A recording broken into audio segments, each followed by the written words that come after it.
হযরত মূসা আলাইহিস সালাতু ওয়াস সালাম মাদিয়ান শহরে আসছেন। মাদিয়ান শহরে আসার পরে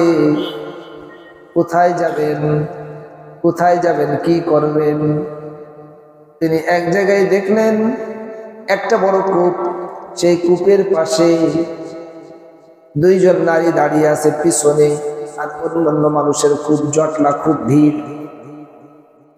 মূসা আলাইহিস সালাতু ওয়াস সালাম ওই নারীদের কাছে এগিয়ে গেলেন, কি ব্যাপার, তোমরা পিছনে দাঁড়ানো কেন? দুইজন নারী বললেন, আমরা তো নারী, এরা হলো সব পুরুষ, এরা এদের জন্তুদেরকে পানি পান করায়, যখন সরে যায় তখন আমরা আমাদের জন্তুদেরকে পানি পান করাই। মূসা আলাইহিস সালাতু ওয়াস সালাম অত্যন্ত শক্তিশালী মানুষ ছিলেন, জোরে বলেন সুবহানাল্লাহ। তিনি এগিয়ে গেলেন, এই সরো।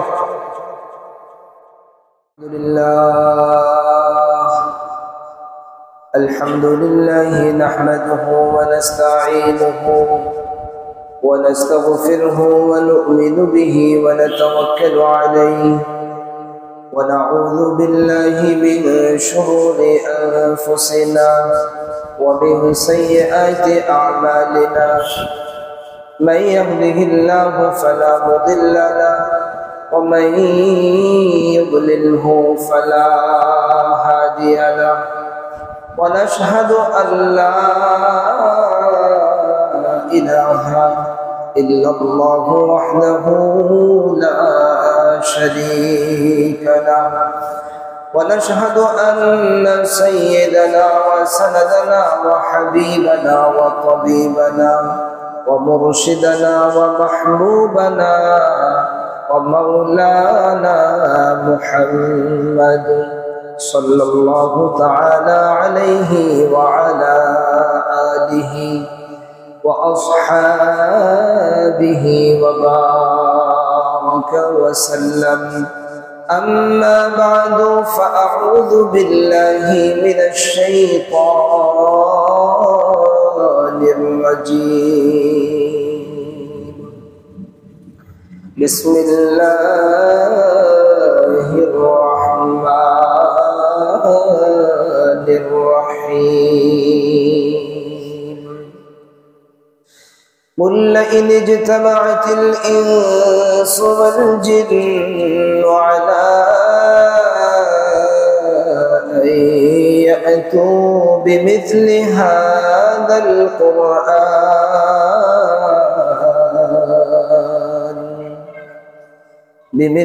هذا القرآن لا يأتون بمثله ولو كان بعضهم لبعض ظهيرا.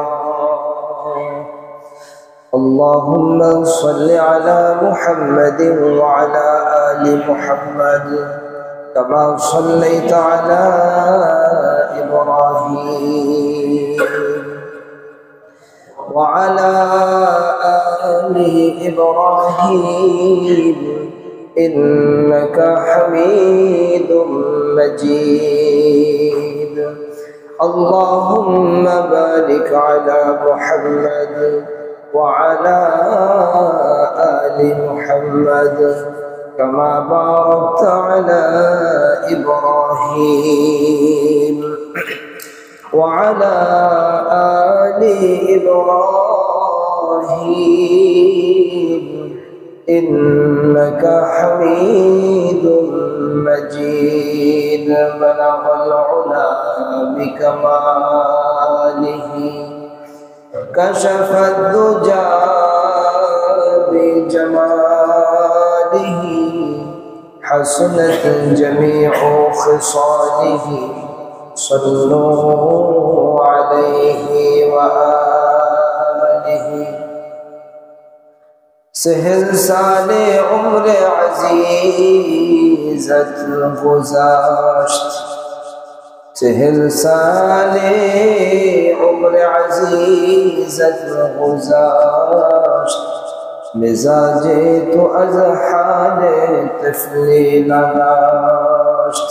بلغ العلا بکماله كشف الدجى بجماله حسنت جميع خصاله صلوا عليه وآله سبحانك لا علم لنا إلا ما علمتنا إنك أنت العليم الحكيم الحمد لله अल्लाह पाक रब्बुल आलमीन खास मेहरबानी अल्लाह पाक रब्बुल आलमीन खास दया अल्लाह पाक रब्बुल आलमीन खास करुणा जे अल्लाह पाक रब्बुल आलमीन আমাদের মতো পাপী বান্দাদেরকে মালিক তার ঘরে আসার তৌফিক দিয়েছে মালিক তার ঘরে ঢোকার মতো সুযোগ দিয়েছে মালিক যদি আমাদেরকে তার ঘরে আসার সুযোগ না দিতেন আমরা কেউ মালিকের ঘরে আসতে পারতাম না মালিক আমাদেরকে বড় মহব্বত করে পাপী তাপী বান্দা হওয়া সত্ত্বেও তার ঘরে আসার তৌফিক দিয়েছে ইশার সালাত আদায় করার তৌফিক দিয়েছে ইশার সালাতের পরে প্রতি সপ্তাহের ন্যায় এই সপ্তাহে তাফসীরি আলোচনার মজলিসে হায়াতের কিছু সময় ব্যয় করার তৌফিক দিয়েছে যে মহান মালিক যে মহান রব যে মহান প্রতিপালক আমাদেরকে এত বিশাল এক নিয়ামত দিলেন সেই মহান মালিকের দরবারে সেই রব্বে কাবার দরবারে কালিমাতুশ শুকর আদায় করে সকলে পড়ছি আলহামদুলিল্লাহ আজকে যে বিষয়টা আলোচনা করতে চাই সেটা হলো এই আল্লাহ পাক রব্বুল আলামিন এক একজন পয়গম্বরকে এক এক ধরনের অলৌকিক শক্তি অলৌকিক মুআজিজা আল্লাহ তাআলা দিয়েছেন জোরে বলেন সুবহানাল্লাহ যার মোকাবেলা কেউ করতে প্রত্যেক জামানায় এক এক পয়গম্বরকে এক এক ধরনের জিনিস দিয়েছেন কে আল্লাহ তাআলা দিয়েছেন আর দিয়েছেন যেটা সেটা সবচেয়ে সেরাটা দিয়েছেন ওই জামানায় সবচেয়ে সেরা ওই জিনিসের মোকাবেলা কেউ করতে সুবহানাল্লাহ আল্লাহ পাক রব্বুল আলামিন হযরত দাউদ আলাইহিস সালাতু ওয়াস সালামকে মুআজিজা দিয়েছেন ওনার মুআজিজা হলো লোহার মুআজিজা দিয়েছিলেন লোহা তো খুব নরম জিনিস সবাই বলে মানে আমি কথা বলে বুঝবো যে আপনি কথাটা কেমন শুনতেছেন ঘুম পড়ছেন কিনা সেটাও আমার খেয়াল হয়ে যাবে লোহা কি নরম না শক্ত অনেক শক্ত আপনাকে ইচ্ছা করলে এরকম মটকাতে পারি যে মটকাতে যাবে তার নিজের হাতই মটকে যাবে হযরত দাউদ আলাইহিস সালাতু ওয়াস সালামকে আল্লাহ পাক রব্বুল আলামিন এই মুআজিজা দিয়েছিলেন আল্লাহ তাআলা নিজেই বয়ান করেছেন ওয়া আলাদনা লাহুল হাদীদ আমি দাউদের জন্য লোহাকে নরম বানায় দিয়েছিলাম হযরত দাউদ আলাইহিস সালাতু ওয়াস সালাম এই লোহাকে যদি ধরেন লোহাটা মোমের মতন উনার হাতের ভিতরে গলে যায় উনি যেমন ইচ্ছা তেমন সেদিকে নিতে পারে এমন নিলে এমন যায় এমন নিলে এমন যায় যেদিকে ঘোরা সেদিক একদম ওই যে আটার যে দলা আছে আটার দলাকে মানুষ চ্যাপটা বানায় গোল বানায় লম্বা বানায় যেমন খুশি তেমন বানায় হযরত দাউদ আলাইহিস সালাতু ওয়াস সালামকে আল্লাহ তাআলা এই মুআজিজা দিয়েছিলেন জেনে বলেন সুবহানাল্লাহ এই মুআজিজার সামনে ওই জামানায় কেউ করাতে পারবে অলৌকিক ক্ষমতা আল্লাহ তাআলা দিয়েছেন তিনি যে পয়গম্বর এটা তার দলিল তিনি যে পয়গম্বর এটা তার এবং আরো মুআজিজা দিয়েছিলেন তিনি যখন জিকির করতেন আল্লাহ তাআলার পবিত্র নাম তিনি যখন জপতেন তখন পক্ষীকুল এবং পর্বতমালা ওনার সঙ্গে সঙ্গে ওনার সাথে সাথে তারাও জিকির করত জোরে বলেন সুবহানাল্লাহ এক অন্য রকমের পরিবেশ তৈরি হতো এটা হলো হযরতে দাউদ আলাইহিস সালাতু ওয়াস সালামের মুজিজা। হযরত সুলাইমান আলাইহিস সালাতু ওয়াস সালামকে আল্লাহ তাআলা অলৌকিক মুজিজা দিয়েছিলেন। কি মুজিজা? ওয়ালি সুলাইমানার রিহা গুদুহা শাহরু ওয়া রাওয়াহুহা শাহরু ওয়া আসালনা লাহু আইনাল কিতর। আমি সুলাইমানকে বাতাস তার অনুগত বানাই দিয়েছিলাম। বাতাস তো আমাদের কথা শোনে, সবাই বলে বাতাস কি আমাদের কথা শোনে? যে বাতাস এদিকে আসো তো, আসবে? সবাই বললেও কি আসবে? আল্লাহ তাআলা বাতাসকে সুলাইমান আলাইহিস সালাতু ওয়াস সালামের তাবি বানাই দিয়েছে, অনুগত। কি আশ্চর্য কথা না? কথা বলে, কি আশ্চর্য কথা, কি আশ্চর্য কথা। হযরত সুলাইমান আলাইহিস সালাতু ওয়াস সালাম হুকুম করতেন, বাতাস সুলাইমান আলাইহিস সালাতু ওয়াস সালামকে সকালবেলা কি করতো? গুদুহা শাহর, সকালবেলা 1 মাসের দূরত্বের পথ যেখানে যেতে 1 মাস সময় লাগবে, বাতাস সকালবেলা সুলাইমান আলাইহিস সালাতু ওয়াস সালামকে নিয়ে 1 মাসের দূরত্বের পথ অতিক্রম করে চলে যেত। আবার বিকালবেলা বাতাসকে হুকুম করছে আর 1 মাসের দূরত্বের পর সেখানে নিয়ে চলে যেত। সুবহানাল্লাহ। এখান থেকে মনে করেন আমেরিকা যাইতে 1 মাস সময় লাগে, সকালবেলা আমেরিকা, এই বিকালবেলা আর রাশিয়া। আল্লাহ তাআলা এই যে অলৌকিক ক্ষমতা, এত বড় অলৌকিক ক্ষমতার মালিক হলেন আল্লাহ। আল্লাহ তাআলা তার এক বান্দাকে, তার এক পয়গম্বরকে অলৌকিক মুজিজা দিয়েছেন, জেনে বলেন সুবহানাল্লাহ। এবং সুলাইমান আলাইহিস সালাতু ওয়াস সালাম সব প্রাণীদের ভাষা আল্লাহ তাআলা তাকে বুঝার শক্তি, ক্যাপাসিটি আল্লাহ তাআলা দিয়েছেন। এবং বড় বড় জীব, তারপরে আপনার দৈত্য যেগুলো বিশাল শক্তির অধিকারী, এগুলোকেও তাবে বানায় দিয়েছেন। যা হুকুম করতেন তাই তারা করতে বাধ্য ছিল। সুবহানাল্লাহ। আল্লাহ, আজকে জুমাতে যে পয়গম্বরের আলোচনা মানে শুরু করেছিলাম, সে পয়গম্বরের নাম কি? মুসা আলাইহিস সালাতু ওয়াস সালাম, জলিলুল কদর পয়গম্বর হযরতে মুসা আলাইহিস সালাতু ওয়াস সালাম। মুসা আলাইহিস সালাতু ওয়াস সালামের বাড়ি হলো মিশর। বাড়ি কোন জায়গায়? মিশর। ফেরাউন ছিল মিশর। ফেরাউন কোন জায়গায়? মিশর। এই সব কথাগুলো আমাদের জানতে হবে। ফেরাউন যখন মুসা আলাইহিস সালাতু ওয়াস সালামকে মারার জন্য তাড়া করলো, মুসা আলাইহিস সালাতু ওয়াস সালাম ভাগছে। মুসা আলাইহিস সালাতু ওয়াস সালামের একজন মহব্বতের মানুষ সংবাদ দিছে, মুসা এখানে থেকো না, এখানে অসুবিধা আছে, তোমাকে নিয়ে ষড়যন্ত্র হচ্ছে, তোমাকে মারার প্ল্যান করতেছে, দ্রুত ভেঙে দাও।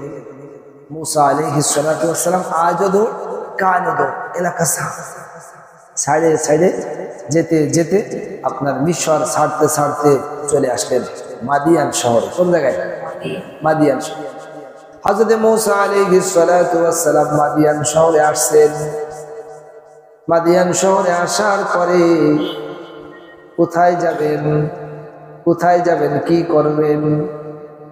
তিনি এক জায়গায় দেখলেন একটা বড় কূপ, সেই কূপের পাশে 2 জন নারী দাঁড়িয়ে আছে পিছনে, আর অন্যান্য মানুষের খুব জটলা, খুব ভিড়।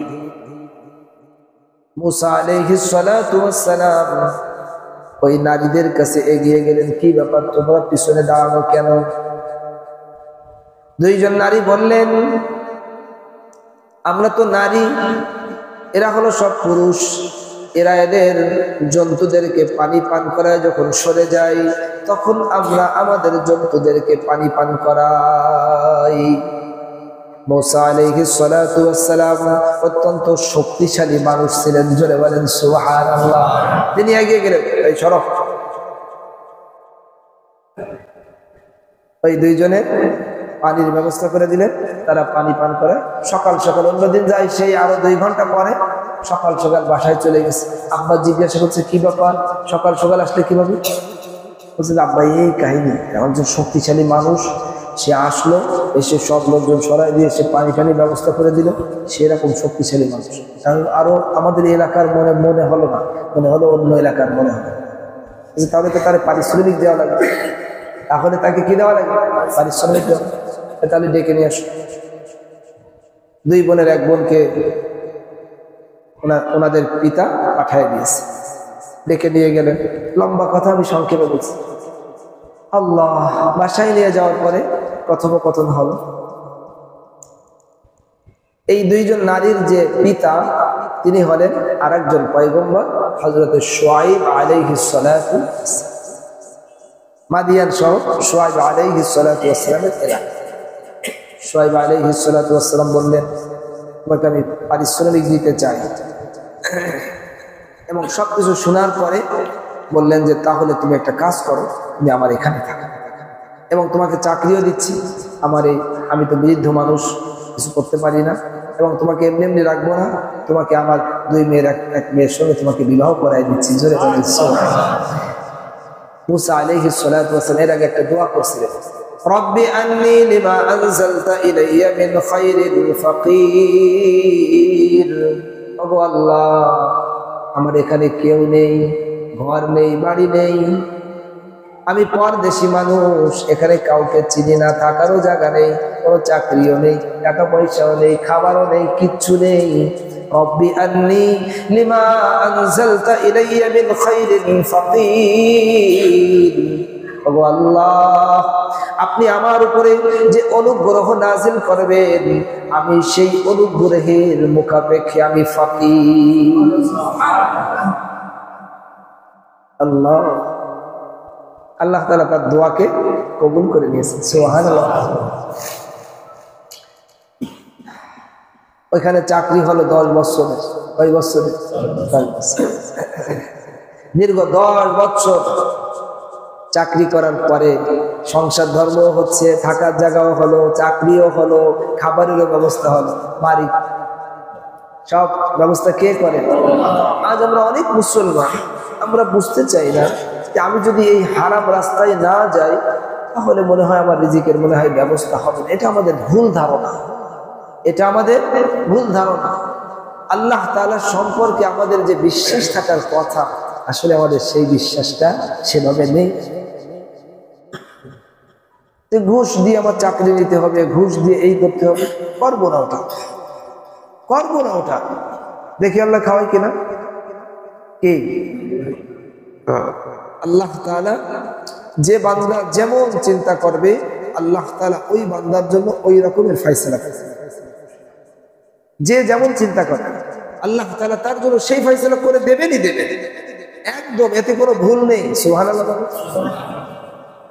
মুসা আলাইহিস সালাতু ওয়াসসালাম ওই যে দেশ থেকে আসছে দীর্ঘ 10 বছর পরে এবার শ্বশুরের কাছ থেকে বিদায় নিয়েছেন, আমি দেশে যাবো, অনেকদিন হয়ে গেল, সেই যে মিশর থেকে আসছি, আর তো যেতে পারি। ঠিক আছে, আমি তোমাকে আটকাবো না। পরিবার নিয়ে এবার রওনা দিয়েছে। আসতে আসতে তুর পাহাড়ের পাশে যখন আসছেন, এবার আগুনের দরকার। কোথায় আগুন পাবে? আগুন কোথায় পাবে? পরিবারকে বলছে তোমরা একটু এখানে অপেক্ষা করো, যে দূরে একটু আলো আলো দেখা যাচ্ছে, দেখি ওখানে যদি আলো পাওয়া যায় কিনা, একটু আগুন পাই কিনা, এটা দেখে আসি। হযরত মূসা আলাইহিস সালাতু ওয়াসসালাম মনে করেছিলেন ওটা মনে হয় আগুন, ওটা মনে হয় আলো। এটা মনে করে আস্তে আস্তে আস্তে আস্তে কাছে আসছেন। গাছের উপরে চমৎকার ভাবে জল জল করে জ্বলতেছে, কিন্তু গাছের কোনো পাতা পড়ে না। উনি অবাক হয়ে তাকিয়ে আছেন। ইতিমধ্যে গায়েবী আওয়াজ শুরু হয়ে গেল, গায়েবী আওয়াজ। সুবহানাল্লাহ। فلما أتاها نودي يا موسى إني أنا ربك। ও মূসা, আমি তোমার রব, আমি তোমার আল্লাহ। তুমি পবিত্র ভূমিতে আসছো, তোমার জুতাটা খুলে ফেলো। ফাখলা নালাইক, তোমার জুতা খুলে ফেলো, আর আমি যা বলি মনোযোগ দিয়ে শোনো। এই কথাটুকু টেনে আনলাম পিছন থেকে। এরপরে আল্লাহ তাআলা কিছু দিক নির্দেশনা দেওয়ার পরে আল্লাহ তাআলা জিজ্ঞাসা করলেন, ওমা তিলকা বিয়ামিনিকা ইয়া মূসা, ও মূসা তোমার হাতে ওটা কি? মূসা আলাইহিস সালাতু ওয়াস সালাম বললেন, ক্বালা হিয়া আসা, এটা আমার লাঠি, এটা আমার লাঠি। আরো কথা বলছেন, এই লাঠি দিয়ে আমি পাতা পারি, আমি ভাত দেই, ছাগলদের পাতা পেড়ে খাওয়াই, এই করি সেই করি। কথা বলার সুযোগ পেয়ে গেছে না, বোঝেন না? মালিকের সঙ্গে কথা, লাইসা কামিসলিহি শাই, আল্লাহ তাআলা তিনি কারোর মতো না। জোরে বলেন সুবহানাল্লাহ। আমাদের যে আওয়াজ এর একটা ধরন আছে, কিন্তু আল্লাহ পাকের আওয়াজ কেমন আল্লাহ তাআলা ছাড়া কেউ তা জানে না, সম্পূর্ণ আলাদা। আল্লাহ তাআলা সম্পূর্ণ আলাদা। আল্লাহ পাকের যে আওয়াজ কত মিষ্টি, কত মধুময়, কত সুন্দর, কত নিখুঁত, সেটা আমরা কখনো শুনতে পাইনি। ইনশাআল্লাহ শুনবো। সবাই বলেন ইনশাআল্লাহ। এটা কল্পনায় আনতে হবে। আল্লাহ তাআলাকে নিয়ে কল্পনা করা, আল্লাহ তাআলাকে নিয়ে কল্পনা করা মানে আবার এবার এখানে বললো যে আল্লাহ তাআলাকে কে বানালো, এইসব না, এসব চিন্তা করা যাবে না, নাউজুবিল্লাহ। আল্লাহ তাআলাকে নিয়ে কল্পনা করা যে মালিক এত সুন্দর করে পৃথিবী বানালেন, সেই মালিক, যে মালিক আমাকে বানালেন এত সুন্দর করে, আমাকে দেখে তাই কত মানুষ যে আহ কত সুন্দর আপনি, আপনাকে দেখে কত মানুষ ভাই এই ভাইটা কত সুন্দর, কি কথা বলেন? এরকম না, মানুষ মানুষ মানুষকে বলে না? তাহলে যে মালিক আমাদেরকে বানালেন সেই মালিক কত সুন্দর, সেই মালিকের কাছে কবে যাব, কবে দেখা হবে, কবে কথা হবে, এই যে কল্পনা, খালি দুনিয়া নিয়ে কল্পনা, ওসব কল্পনা বাদ দেন, দুনিয়া নিয়ে হবে। কি কথা বলেন? মালিক নিয়ে কল্পনা করবেন। মূসা আলাইহিস সালাতু ওয়াস সালামের কাছ থেকে আল্লাহ তাআলা সব কথাগুলো, মূসা এটা তোমার হাতে ওটা কি ভালো করে জানছেন, লাঠি, মানে তাকে আগে শিওর করছেন তোমার হাতে যেটা আছে এটা কি লাঠি। সবাই বলে ওটা কি লাঠি। তার কারণ এখন একটা জরুরি কাজ হবে, এখন আল্লাহ তাআলা একটা জরুরি কাজ করবেন, এই জন্য আগে তাকে ভালো করে বুঝাই দিয়েছেন তোমার হাতে ওটা কি লাঠি, এটা আমার লাঠি দিয়ে এই করি ওই করি, সবসময় থাকে আমার কাছে, কেউ দুষ্টুমি করে দিই বাড়ি, ওটা বলেন নাই, আমি এমনি বললাম এটা। তো কেউ দুষ্টুমি করে লাঠি দিয়ে মানুষ কি করে, এই তোর বাড়ি একদম সোজা করে দাও, শয়তানি করিস, কি বলে? ঠিক না, লাঠি থাকা দরকার, মুমিনদের কাছেও লাঠি থাকা দরকার। লাঠিতে মানুষ ভয় পায়, রাস্তায় কুকুর টুকুর থাকে না, লাঠি এখন থাকলে আর অসুবিধা নেই। লাঠি একটু বয়স হয়ে গেলে লাঠি এখন রাখতেন, আবার অন্য কাজেও ব্যবহার হবে। আল্লাহ আল্লাহ পাক রব্বুল আলামিন বললেন, মূসা তোমার হাতের ওই লাঠিটা একটু ফেলে দাও, ছেড়ে দাও। হযরত মূসা আলাইহিস সালাতু ওয়াস সালাম আগেও জানতেন না যে এখন কি হতে যাচ্ছে, কিচ্ছু জানেন না। যেই লাঠিটা ছেড়ে দিয়েছেন সঙ্গে সঙ্গে লাঠিটা বিশাল বড় সাপে রূপান্তরিত হয়ে গেছে। মূসা আলাইহিস সালাম কিন্তু মানুষ, সাপ দেখে পাইছেন ভীষণ ভয়, ভয় পেয়ে গেছেন দৌড়। আল্লাহ তাআলা বলে, মূসা কই যাও, এদিকে আসো। আরে তোমারে দিয়ে আমি বিশাল কাজ করাবো, এত কাজ কেবল শুরু করতেছি, তোমারে দিয়ে তো আমার হেভি কাজ আছে সামনে, তুমি তাড়াতাড়ি মাথা ধরো, সাহস করে ধরো। যেই সাহস করে ধরছে সে আবার লাঠি হয়ে গেছে। সুবহানাল্লাহ বলেন। কি আশ্চর্য কথা, কি আশ্চর্য কথা, কত বড় কথা, কত আশ্চর্যময় কথা, কি বলেন ঠিক না? আল্লাহ পাকের কুদরত, আল্লাহ পাকের শক্তি, এটা এই কোরআন সারা জীবন এই কিয়ামত পর্যন্ত যে বাঁচতে থাকবে তার কারণটা কি? এটা মানুষ পড়লেই মানুষের ঈমান, মানুষের ইলম, মানুষের আমল, মানুষের স্পিরিট বাড়তেই থাকবে, বাড়তেই থাকবে, বাড়তেই থাকবে। সুবহানাল্লাহ। এর একটা বাস্তব দৃষ্টান্ত দিই। আচ্ছা, আপনারা জীবনে ইলিশ মাছ খাইছেন? সবাই কর, একবার দুইবার নাকি বহুবার? সবাই বলে সত্যি কথা। কিন্তু আবারও যদি এখন এই রাত্রেও যদি কেউ ইলিশ মাছ দেয়, এই খালি বলছি তাই যেন জিহ্বার ভিতরে কি একটা মজা মজা চলে আসছে না? উফ, ইলিশ মাছ একটা দিলেই 3-4 প্লেট যে কোথায় চলে যাবে, সেই আগের দিনের জিনিসটা পাওয়া যায়। খাইছি আমরা বহুবার, কিন্তু আবারও সেই ইলিশ মাছ এর কথা বললেই মজা, আর খাইলেও মজা। ঠিক তেমনি ভাবে কালামে পাকের এই আলোচনা আপনারা বহু শুনেছেন, কিন্তু যতবারই শুনবেন ততবারই আপনার ঈমান বাড়বে, ততবার আপনার আমল বাড়বে, ততবার আপনার ইলম বাড়বে। সুবহানাল্লাহ। এই জন্য একটা বাস্তব দৃষ্টান্ত দিন। আপনি যদি এখন শুনছি, শোনা কথা আবারও শুনতে, কথা বলেন, শোনা কথা আবারও শুনতে, কিন্তু শোনা কথার ভিতরে আবার নতুনত্ব আসবে, আবার নতুনত্ব আসবে, আবার নতুনত্ব আসবে, আবার নতুনত্ব আসবে। কি বলেন, ঠিক না? মুসা আলাইহিস সালাতু ওয়াস সালামকে আল্লাহ তাআলা মুজিজা দিয়েছিলেন, লাঠির মুজিজা। আরো অনেকগুলো মুজিজা ছিল, তার ভিতরে স্পেশাল লাঠির মুজিজা। এই মুজিজা দিয়ে ফিরআউনের কাছে পাঠাইছে। আমার বলার উদ্দেশ্য হলো, এক একজন পয়গম্বরকে আল্লাহ তাআলা এক এক ধরনের মুজিজা দিয়েছেন। হযরতে ঈসা রূহুল্লাহ, তাকে আল্লাহ তাআলা মুজিজা দিয়েছেন। ওই সময়, ওই জামানার সময়টা ছিল, ও ফাঁকে একটা কথা হলো, মুসা আলাইহিস সালাতু ওয়াস সালামের ওই জামানার ছিল আপনার জাদুবিদ্যা, তাই না? মুসা আলাইহিস সালাতু ওয়াস সালামের ওই সময়ে ছিল জাদুকর, জাদু দিয়ে বিশাল বিশাল জিনিস বানায়, জাদুকর, জাদুর জামানা। সময়টা ছিল জাদুর জামানা, জাদুর সময়। এই জন্য সর্বোচ্চ জিনিস দিছে আল্লাহ, যেটাকে কেউ কুলায় উঠতে পারে না। এক জাদু আর এক জাদুরে খাইতে পারে না, কিন্তু মুসা আলাইহিস সালাতু ওয়াস সালাম আল্লাহ তাআলা এমন জিনিস দিছে, সবগুলোরে খাইয়ে ফেলবে, খায়ও ফেলছে। সুবহানাল্লাহ।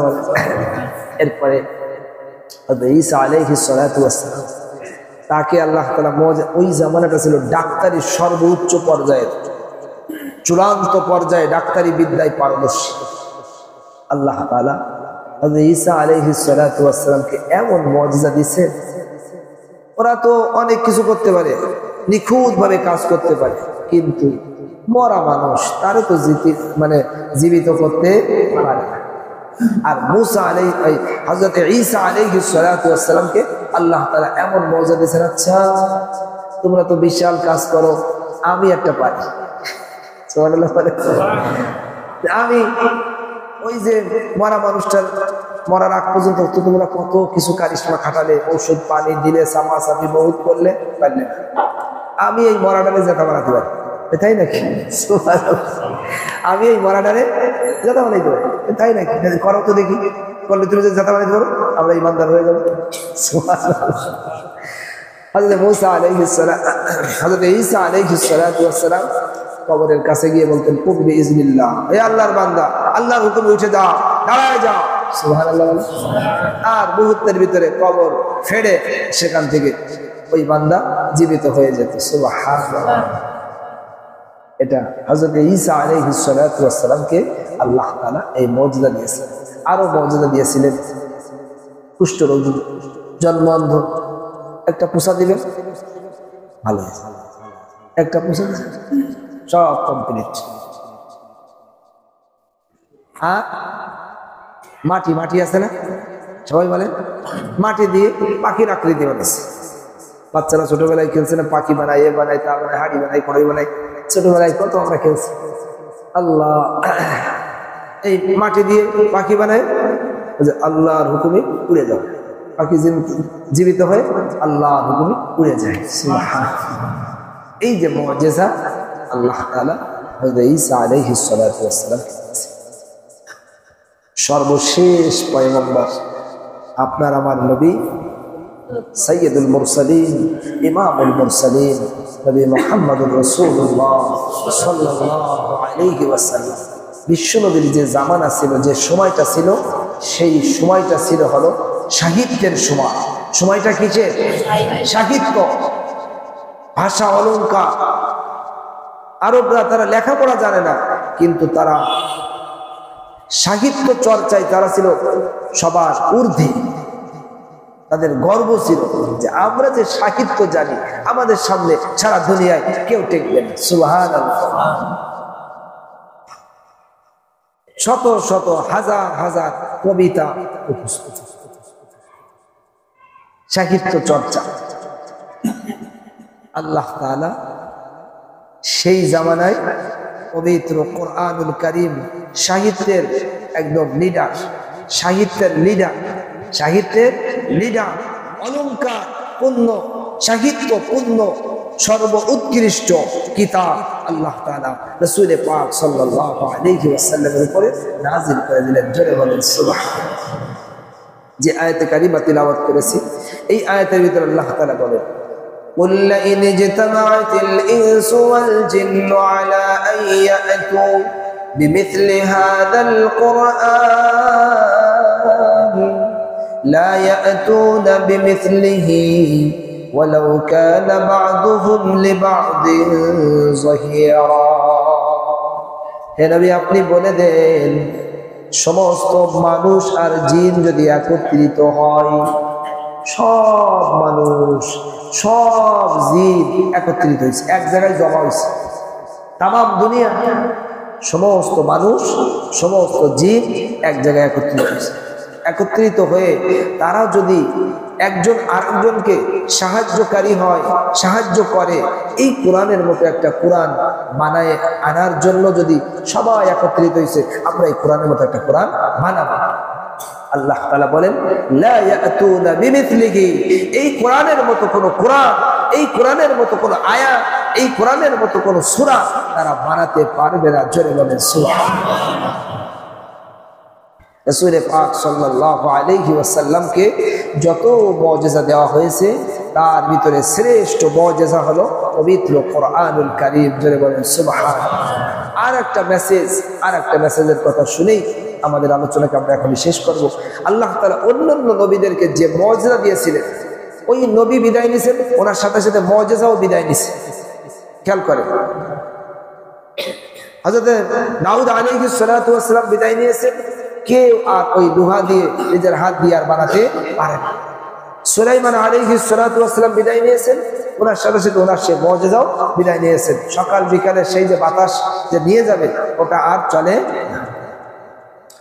হযরত মূসা আলাইহিস সালাতু ওয়াস সালামের লাঠির যে মুজিজা, উনিও বিদায়, ওনার মুজিজাও বিদায়। হযরত ঈসা আলাইহিস সালাতু ওয়াস সালামের যে মুজিজা, এটা হযরত ঈসা আলাইহিস সালামকে আল্লাহ তাআলা চতুর্থ আসমানে উঠায় নিয়েছেন, কিন্তু ওনার মুজিজা দুনিয়াতে চলে না। কিন্তু রাসূল পাক সাল্লাল্লাহু আলাইহি ওয়াসাল্লামের মুজিজা, রাসূল পাক দুনিয়া থেকে চলে গেছেন, কিন্তু রাসূল পাক সাল্লাল্লাহু আলাইহি ওয়াসাল্লামের শ্রেষ্ঠ মুজিজা এই কিয়ামত পর্যন্ত চলমান থাকবে। জোরে বলেন সুবহানাল্লাহ। এই কথাটা কি আপনারা জানতেন? এই যে কথাটা আমি বললাম, সবাই কি জানতেন? সবাই এই কথাটা জানতেন যে অন্যান্য নবীদের মুজিজা চলে গেছে, কিন্তু বিশ্ব নবী সাল্লাল্লাহু আলাইহি ওয়াসাল্লামের মুজিজা এটা পৃথিবীতে আছে, চলতেছে, চলতেই থাকবে। জোরে বলেন সুবহানাল্লাহ। এই জন্য ভাই, এই কোরআন শরীফ পড়ার দরকার আছে না? আছে। কোরআন শরীফ শিখার দরকার আছে না? আছে। এই জন্য কোরআন শিখা দরকার। আমরাও ভাবতেছি যে বয়স্কদের জন্য ঈশার পরে এখানে কোরআন শরীফ শিখার ইয়েটা কিভাবে চালু করা যায়।